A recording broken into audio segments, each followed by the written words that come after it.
Quando eu vou para a Bíblia, eu encontro muitas histórias de confronto, muitas histórias de luta, de guerra, superação.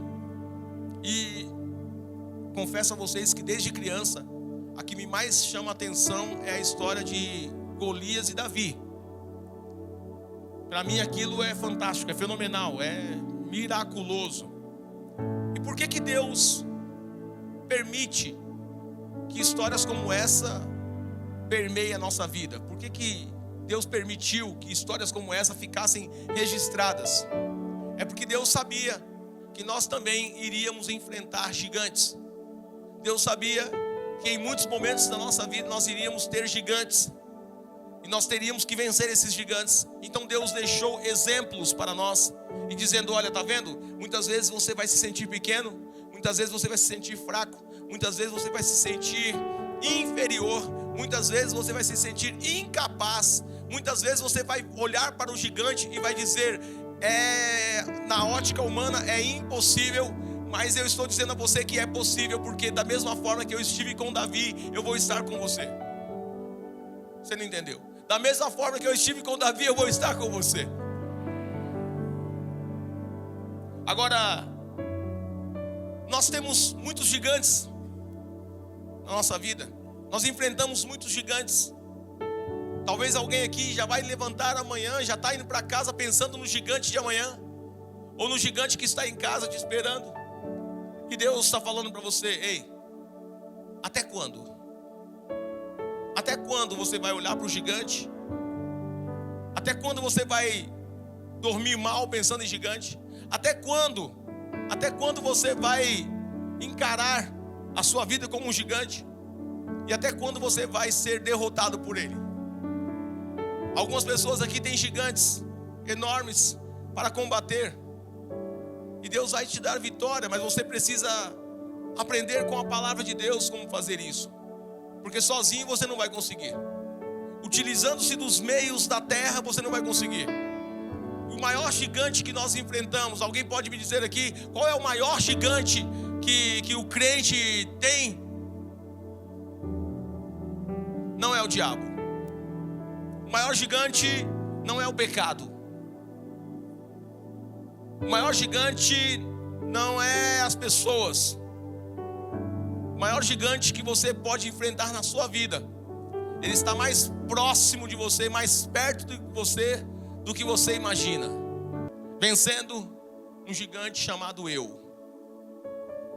Esse é o maior gigante que você vai enfrentar durante toda a sua vida.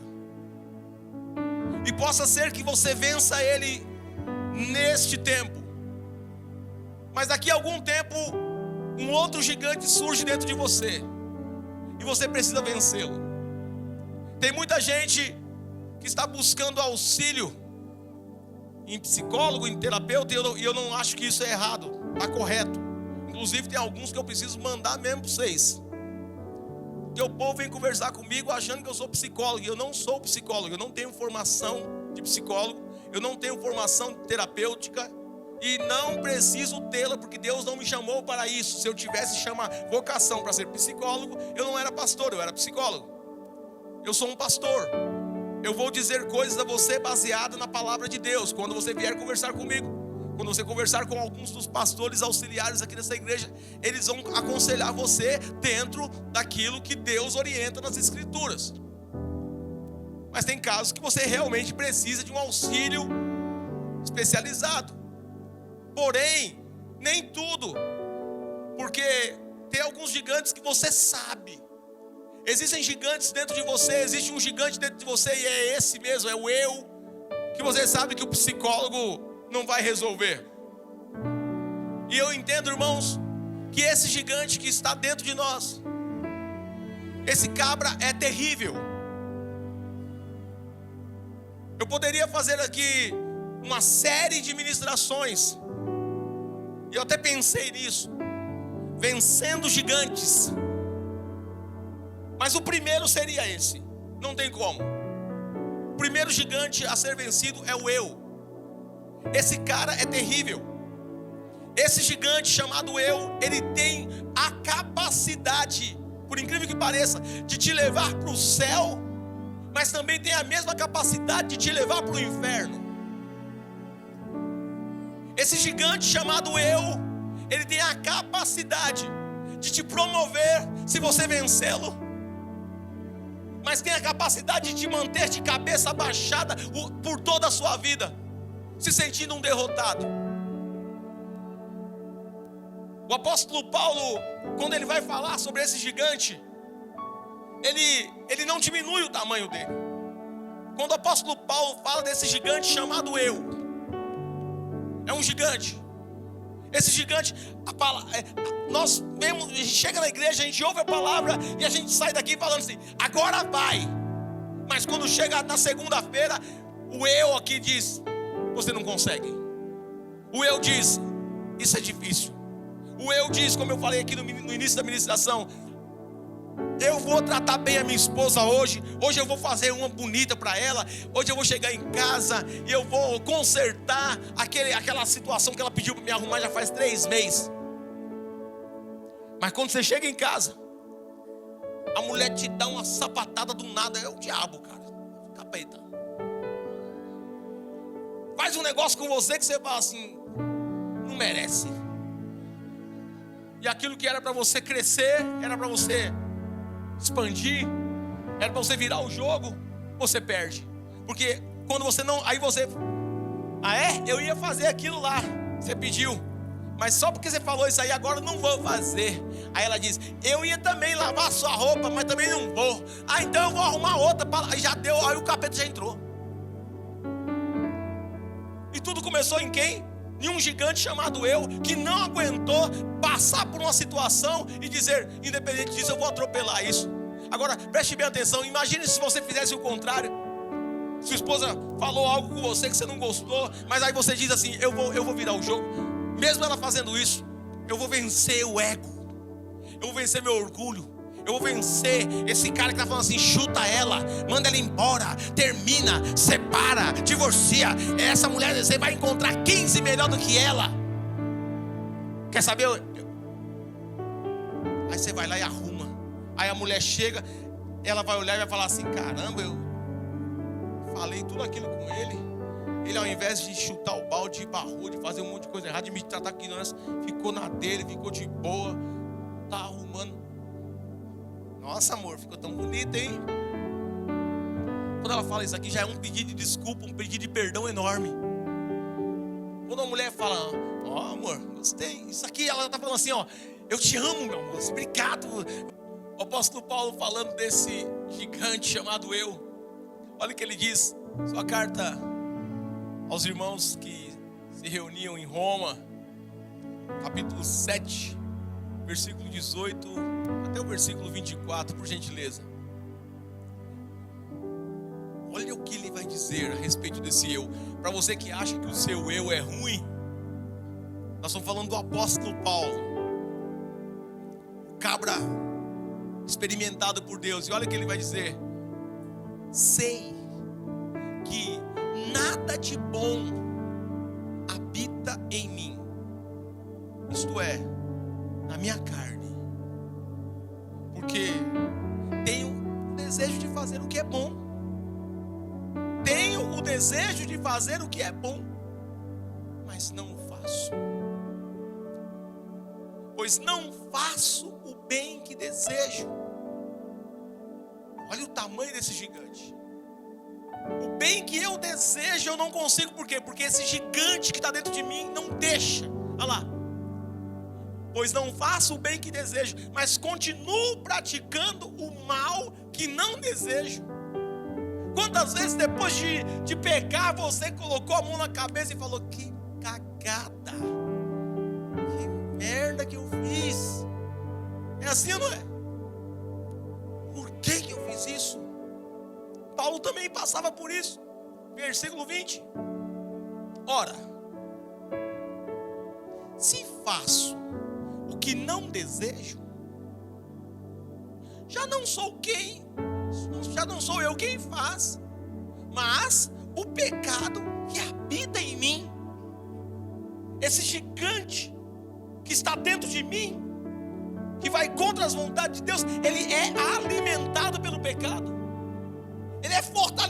pelo pecado. E por que nós somos parece que nós somos fracos perto desse gigante do eu? Porque enquanto esse gigante interno do eu é alimentado pelo pecado todos os dias, a nossa alma, o nosso espírito não é alimentado pelas coisas de Deus. Então acaba que esse da carne, esse do pecado, se torna muito grande, muito forte. Se você tem 2 cachorros e você dá comida para um direitinho, vitamina, tudo mais, todos os dias, e para o outro você só dá a sobra desse daqui, um vai ficar forte e o outro vai ficar com cara de dó. Assim também é esse eu, esse gigante.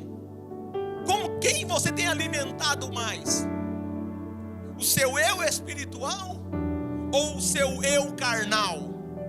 Porque o carnal é o gigante. Por que ele é gigante? Porque nós alimentamos mais. Por que ele é mais forte? Por que esse eu da carne, o eu que escolhe o pecado, o eu que escolhe a maldade, o eu que escolhe ser egoísta, o eu que escolhe ser orgulhoso, orgulhosa, o eu que escolhe ouvir a palavra, mas não praticá-la, por que esse eu é tão forte? Porque eu alimento ele. E alimento ele com o quê? Com as coisas da carne. Nós passamos horas e horas no celular, assistindo qualquer coisa. Passamos horas e horas na frente da televisão, assistindo uma série. Mas não temos a capacidade de parar alguns minutos para ler a Bíblia, para ouvir uma palavra, para sermos ministrados por uma ministração no YouTube. Nós não paramos para isso. Por quê? Por causa desse gigante. E ele cresce tanto, que ele começa a dizer a você, ele começa a mandar em você. Esse gigante do eu, esse gigante que se alimenta da carne, do pecado, ele começa agora, ele é tão forte, ele é tão grande, ele é tão alto, que ele começa a mandar em você. E agora ele diz o que você vai fazer. E quando você diz, hoje eu vou ler a Bíblia, ele diz, não vai ler, vai assistir vídeo. E daqui a pouco você começa a ler a Bíblia. Você pega o seu celular, começa a ler a Bíblia. E o gigante fala, peraí que eu vou parar com isso aí já rapidinho. E chega uma mensagem, chega uma notificação de uma mensagem. E você fala assim, deixa eu olhar essa mensagem rapidinho. E eu já volto para a palavra. E esse não volta nunca mais. E nunca mais voltou. Por isso que eu ainda digo, prefiro que vocês leiam a Bíblia no papel. Ai pastor, mas é tão antiquado, é tão antigo a Bíblia no papel. Nós já temos hoje, já tem Bíblia até no holograma. Pois é, mas é com essa que você se distrai. Por que não dá certo ler a Bíblia? Por que você não consegue absorver a mesma quantidade de informações quando está com o celular? Porque isso aqui não foi feito para te alimentar espiritualmente. Isso aqui foi feito para te distrair. Isso aqui é ferramenta de trabalho. E quando eu vou adorar a Deus, eu preciso deixar de lado o trabalho. Quando eu vou adorar a Deus, quando eu vou alimentar este eu que precisa de Deus, eu preciso deixar o trabalho, eu preciso deixar de lado as distrações, eu preciso deixar de lado tudo aquilo que compete com Ele.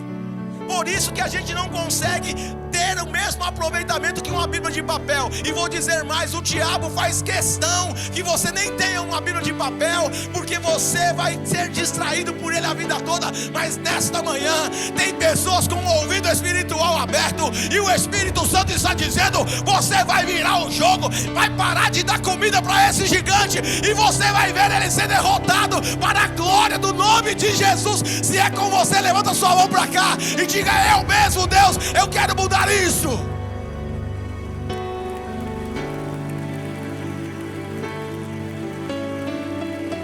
Mistura o aplauso com glória a Deus aí, senão não vale nada.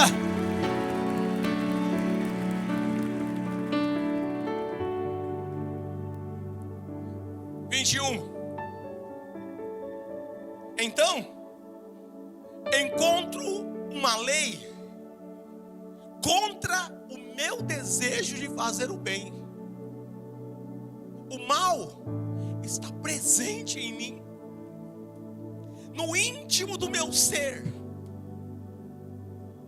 Tenho prazer na lei de Deus. E isso é verdade.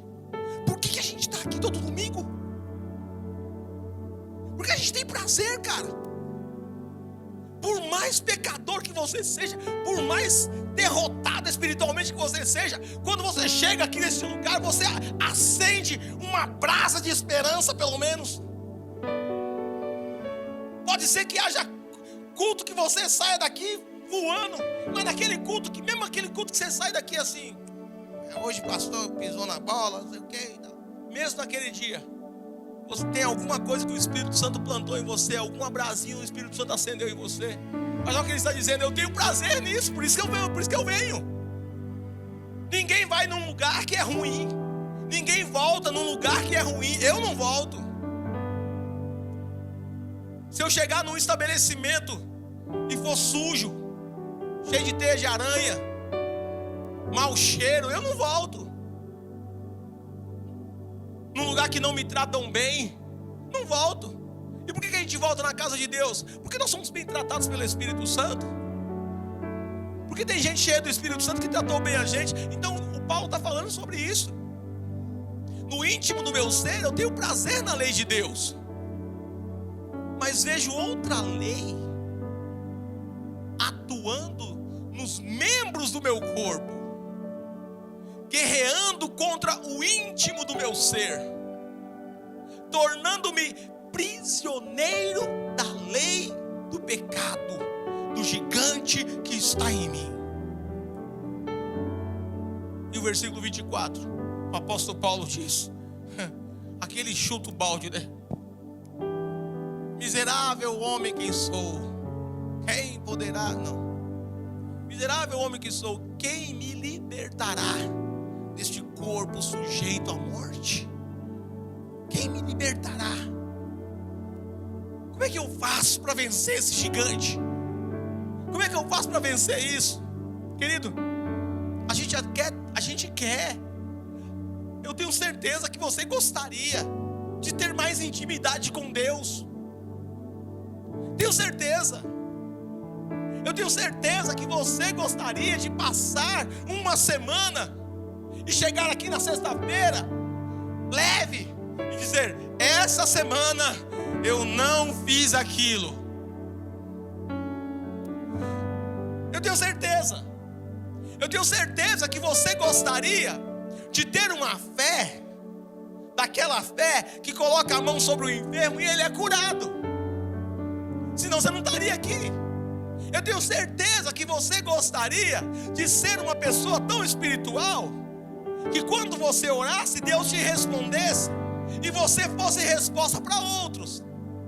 Eu tenho certeza que você gostaria de ser tão espiritual, de não somente ofertar, mas também de ter condições para abençoar uma família de missionários. Eu tenho certeza disso. Eu tenho certeza que você gostaria de ser um marido melhor. Se eu perguntar para o pior marido aqui, você gostaria de ser melhor? Ele vai dizer, claro. Se eu perguntar para a pior esposa aqui, você gostaria de ser uma esposa melhor? Sim. Mas por que não consegue? É porque, aí você vai dizer, porque eu, e aí vem o resto. Porque eu já passei por muita coisa na mão desse crápula, porque ele já fez muita coisa comigo, porque ela já fez isso, porque... E aí a gente começa a dar porquês, esse gigante nos vence. E aí a pergunta é, mas será que Deus está querendo as suas justificativas? Ou Deus quer ver você um vencedor? Será que Deus quer realmente? Você acha mesmo que ser... Esses dias eu converso com muita gente. Esses dias alguém estava conversando comigo e disse, pastor, pelo menos eu estou sendo sincero. Grandes merda. Não pode falar merda, né? Grandes fezes. Sua sinceridade não muda você, querido. Ser sincero não muda você. Ser sincero não muda esse gigante. Ser sincero não vira o jogo. Aí, eu estou sendo sincero. Não adianta nada. É hora de virar o jogo. Você tem que mudar. E como é que faz, pastor, para vencer? Paz, né? Paz pais que gostariam de ser pais melhores. Mas quando você vai para casa, irmãos, deixa eu falar para você, em nome de Jesus Cristo, nós temos uma geração, a geração do meu pai não tinha muito tempo para passear com os filhos. Era uma época de crises, era uma época onde o feijão e o arroz mudavam de preço todos os dias. Eles tinham que trabalhar muito para nos dar um calçado, para nos dar uma roupa e para nos dar um quichute, um bamba, e nos dar um caderno encapado, um pacote de arroz, para a gente ir para a escola, estudar. Eles não tinham tempo. Aí a minha geração cresceu aprendendo que tem que trabalhar, porque foi isso que os nossos pais fizeram. E a geração dos meus filhos é uma geração que diz: meu avô trabalhou pra caramba, meu pai trabalhou pra caramba, eu não vejo resultado na vida deles, e agora eles não querem trabalhar, e eles ainda reclamam: meu pai nunca teve tempo para mim. E os seus filhos, como seus filhos serão? Você acha mesmo que os seus filhos darão atenção para os seus netos como pais? Se nós não estamos ensinando isso. Os pais estão preocupados em dar coisas aos filhos. Hoje os pais estão preocupados em dar brinquedos, em dar celular, em dar não sei o que, e pagar a faculdade. Mas deixa eu falar para você, o que vai levar uma memória boa, uma memória afetiva, é o que você faz junto com ele, não é o que você faz por ele. Eu tinha 6 anos de idade quando meu pai me levou em Minas Gerais para buscar uma tia minha para ajudar a minha mãe na gravidez dela. E quando nós estávamos chegando em Belo Horizonte, ele disse: filho, o pai não tem dinheiro para comprar coxinha, para comprar pastel.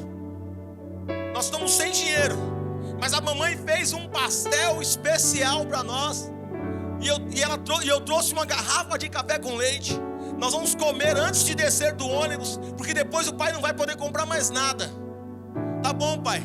E eu me lembro dele destampando aquela Tupperware, e ele pega um pastel de carne, coloca na minha mão, aqueles pastel meia lua, aquele pastel de carne, enche a tampa da garrafa era o copo, e aí ele tira aquela tampa da garrafa, coloca café com leite, e eu comi aquele pastel, e eu vou dizer a vocês, eu nunca me esqueci daquilo.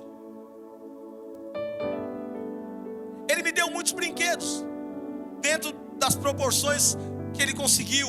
Meu pai foi um herói, meu pai é um herói. Não tem homem maior do que ele na minha concepção. O seu pai, você deveria ter a mesma concepção do seu pai. Agora, o que marcou a minha vida foi aquele gosto. E você sabia que às vezes eu faço questão de tomar um café com leite e comer um pastel de carne? E não foram poucas as vezes que eu chorei comendo um pastel de carne e tomando um copo de café com leite. Você gostaria de ser um pai melhor, você gostaria de ser uma mãe melhor, mas o eu para você. Quando você chega em casa disposto a cuidar da sua família, o seu eu diz: você está cansado. O seu filho diz: pai, vamos jogar bola, e você diz: eu estou cansado. A sua filha diz: mãe, eu queria conversar com você. Lá vem você de novo. Você não vê que eu estou estressado? Você não vê que eu trabalhei o dia inteiro? Você não vê? E nós estamos criando uma geração carente, uma geração que eu tenho que dizer a elas: eu não sou o seu pai, eu sou o seu pastor. Porque eles querem me chamar de pastor, e eu não aceito isso. Eu não sou pai de ninguém aqui, eu sou pastor. É sua função como pai dar essa paternidade ao seu filho e não terceirizar isso. Agora, por que não consegue? Por causa desse gigante do eu, que cala você, que coloca você sentado e diz: vai olhar celular ao invés de cuidar da sua esposa, vai olhar celular ao invés de cuidar do seu filho, vai olhar celular ao invés de vai gastar seu tempo em coisas que não agradam a Deus. É um gigante. Mas e aí, pastor? O que eu faço? Eu já entendi que o eu é o problema, e é mesmo. O seu problema maior é você. O problema mais difícil que você tem que resolver é você. Porque ao mesmo tempo que você é um problema para você, você também é a solução. Quantas pessoas presas no eu não consigo? Irmão, vira o jogo, eu não consigo. O seu problema é você. Porque se você dissesse tudo posso naquele que me fortalece, e virasse o jogo e começasse a fazer aquilo que precisa ser feito, esse eu vai começar a diminuir. Esse eu gigante vai começar a ficar por terra. E nessa manhã, levanta a sua mão para cá. Deus vai te dar ferramentas espirituais para você colocar esse gigante para correr da sua vida. Ele vai ter que ficar numa coleira pequenininho, amarrado, passando fome, porque Deus vai capacitar você para vencer esse gigante e ser mais que vencedor, como Ele prometeu. Oh glória, aleluia.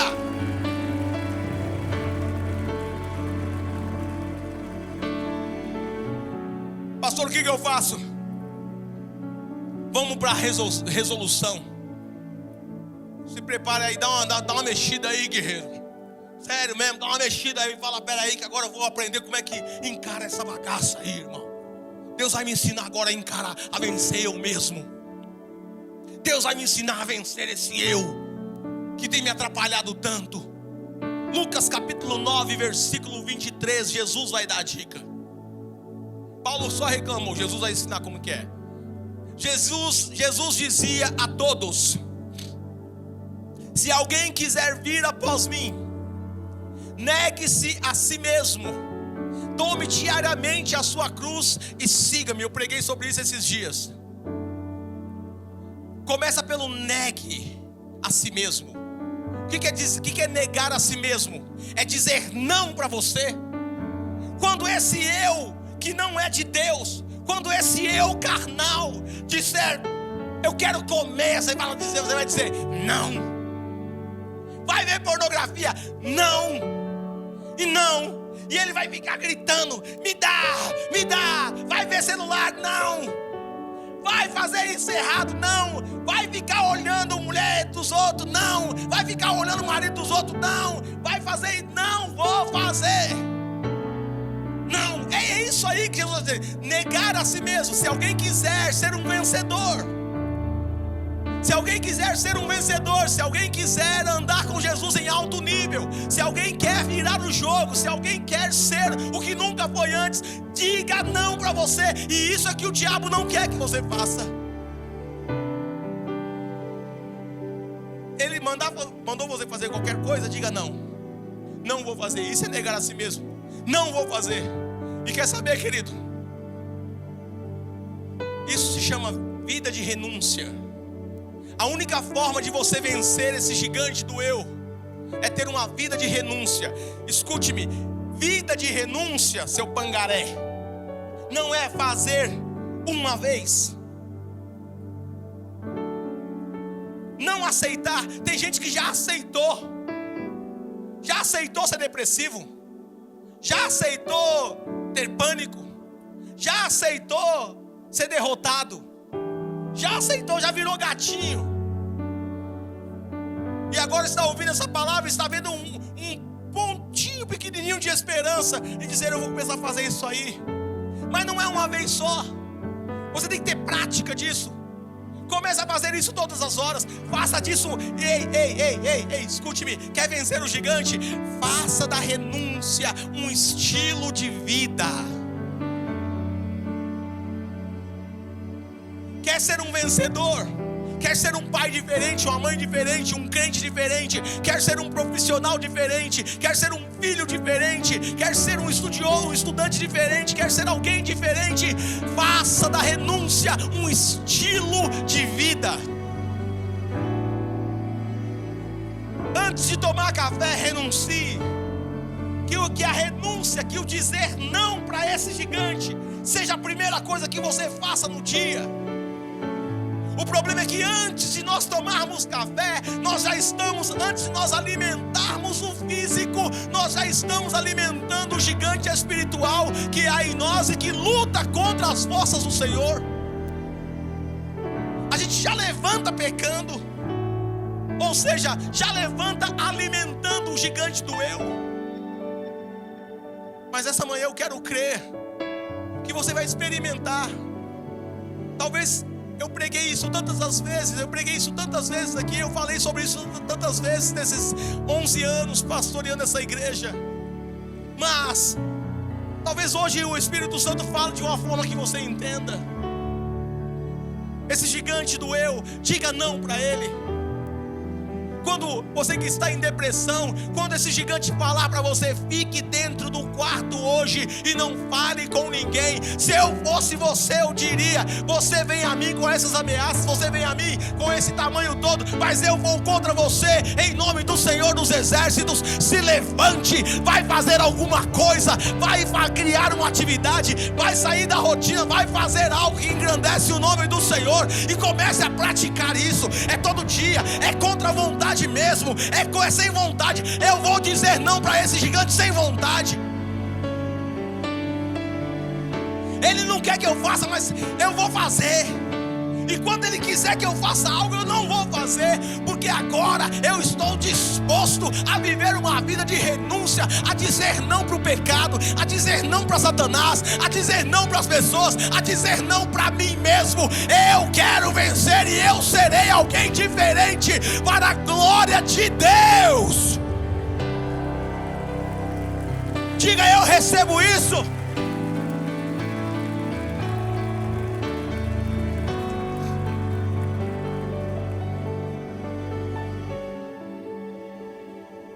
Eu vou pregar para alguém aqui agora.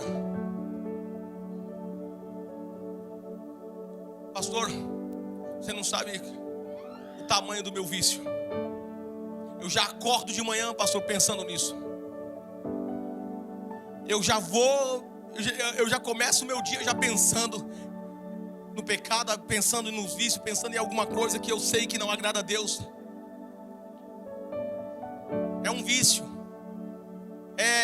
É uma situação, é uma enfermidade psicológica.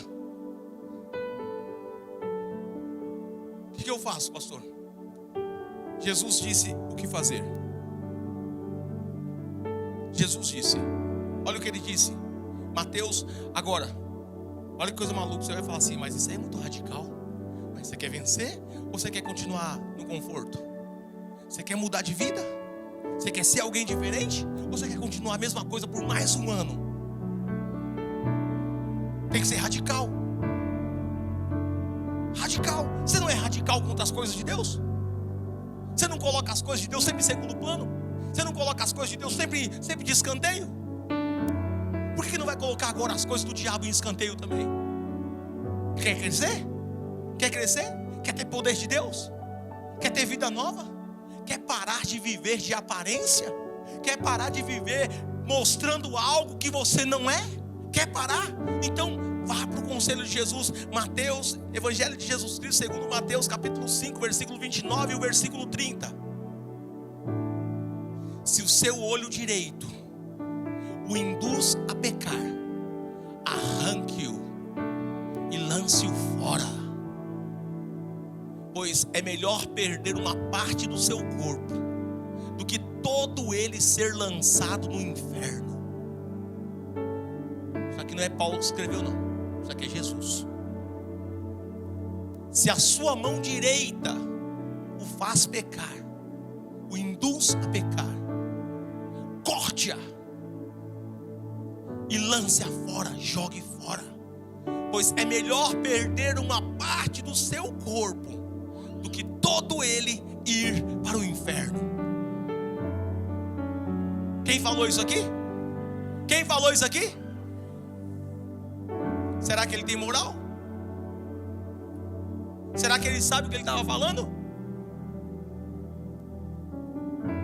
Alguém vai chegar em casa hoje e vai meter um serrote no braço, vai passar a mão numa máquina e vai dizer: o pastor falou. Eu não falei nada disso. Jesus falou. Mas quando Jesus falou, para você que estava pensando já em cortar e arrancar o olho fora, Calma, moreno. Devagar. Jesus não falou para você arrancar o seu braço físico fora. É o braço do eu que faz você pecar. Porque esse aqui, se você não coordenar ele não vai pecar. Se esse eu grandão aí não fizer essa mão pecar, ela não peca, ela fica quietinha. O seu corpo, e é isso que algumas pessoas, oh Jesus, abre os ouvidos espirituais agora, Senhor. Algumas pessoas precisam entender isso. O seu corpo obedece você. O seu corpo obedece você. A sua mão não pega um celular para ver pornografia se você não permitir. A sua mão não vai pegar um celular para fazer um jogo se você não der a ela essa autonomia. Da mesma forma, o seu corpo não vai ficar deitado numa cama o dia inteiro se você não permitir. Você tem poder sobre o seu corpo. Deus te deu domínio. Ele está dizendo, o que Jesus está dizendo é: você tem domínio sobre isso. Corte isso. Diga: chega, parou. E no começo vai doer. Deixa eu dizer a você, no começo vai doer. Para quem aqui parou de comer açúcar, e isso é muito bom para a saúde. Para quem aqui parou de tomar café sem açúcar? Quem aqui já parou de tomar café sem açúcar? Pelo amor de Deus, eu admiro você. Pode ver que a maioria não parou. Mas dizem as más línguas que quando uma pessoa para de tomar açúcar, no primeiro momento é desagradável. Uma semana é desagradável. Dizem que para alguns até um mês é desagradável, mas depois de um mês diz que eles conseguem sentir sabor de uma forma que nunca sentiram antes. Dizem que conseguem sentir o açúcar na fruta. Aquele açúcar que antes ele dependia da química, agora ele sente na fruta. Há pessoas que relatam que no limão tem açúcar, mas nós que temos um paladar deplorável por causa do açúcar, nós não sentimos, nós só sentimos o azedo. Assim também é a luta contra esse gigante. No começo vai ser desagradável. No começo vai ser desagradável levantar para trabalhar num dia de depressão. No começo é desagradável enfrentar o pânico. Eu não sei qual é o demônio que forma o demônio tem se materializado na sua vida como um pânico. Esses dias eu estava conversando com uma irmã, eu não vou expô-la aqui, mas ela disse que ela tem crise de pânico e tinha, em nome de Jesus já foi, mas quando ela começava a escutar trovões, relâmpagos, ela já entra em pânico, porque na cabeça dela vai alagar tudo, vai morrer gente, ela vai morrer, eu não sei, é uma situação maluca. Agora, comece a experimentar, fazer o seguinte: tá chovendo, eu vou trabalhar, eu vou cantar, eu vou colocar o som e eu vou trabalhar. E o negócio vai pro quarto, se esconde. Não vou. Fica deitado aí nesse quarto escuro. Não vou ficar deitado. Vai ver uma pornografia. Não vou. Vai jogar. Não vou. Vai beber. Não vou beber. Vai fumar. Não vou. Vai cheirar. Não vou. Vai mentir. Não vou. Vai fazer isso. Não vou. E você começa a dizer não. E não. E não. E não. E não. E vai doer. E vai doer. E vai doer mesmo. E você vai se sentir desconfortável, porque é algo que o seu corpo, o seu gigante não está acostumado. Mas daqui a alguns dias você começa a sentir prazer. E você começa a sentir a presença de Deus. Agora você começa a sentir o sabor de Deus. Antes você só ouvia falar, mas agora você começa a sentir Ele. Porque a cada vez que você vai diminuindo esse gigante que é o eu, o Espírito Santo vai crescendo na sua vida. Agora você não precisa mais de profeta para falar com você, porque agora você ouve Ele. Agora você começa a ser aquilo que Deus espera. Agora a depressão fica desse tamanhozinho. Agora a pornografia não tem mais graça. Agora o jogo não tem mais graça. E é uma questão de dizer não. E daqui a algum tempo você vai estar testemunhando e dizendo: pastor, aquela palavra daquela manhã era tudo que eu precisava saber. Eu venci o meu eu.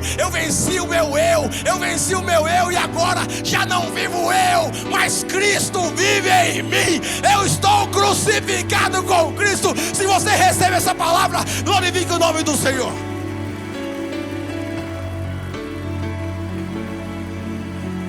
Uau!